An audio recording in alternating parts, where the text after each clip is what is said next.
2001 முதல் 2012 வரையிலான காலத்தில் குஜராத்தில் மகளிருக்கு எதிரான குற்றங்கள் 65% அதிகரித்துள்ளது.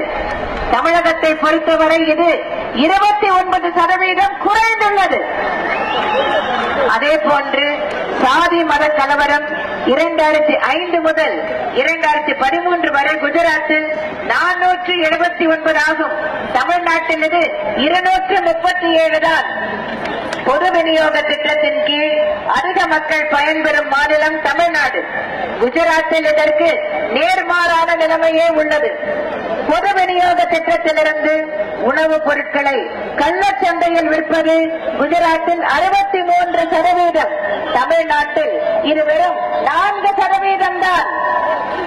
வாக்காளர் பெருமக்களே, தமிழகத்தின் வளர்ச்சி என்பது அனைவரையும் உள்ளடக்கிய வளர்ச்சி. ஏழை எளியோர் பங்கு பெறும் வளர்ச்சி என்பதை புரிந்து கொள்ளுங்கள். வாக்காளர் பெருமக்களே, என் அன்பார்ந்த மக்களை இப்போது சொல்லுங்கள், சிறந்த நிர்வாகி யார்? குஜராத்தை சேர்ந்த மோடியா அல்லது தமிழ்நாட்டை சேர்ந்த இந்த லேடியா? அனைத்து துறைகளிலும் மிக சிறந்த நிர்வாகத்தை அளித்துக் கொண்டிருப்பது குஜராத்தை சேர்ந்த மோடி அல்ல, தமிழ்நாட்டை சேர்ந்த இந்த லேடிதான் என்பதை புரிந்து கொள்ளுங்கள்.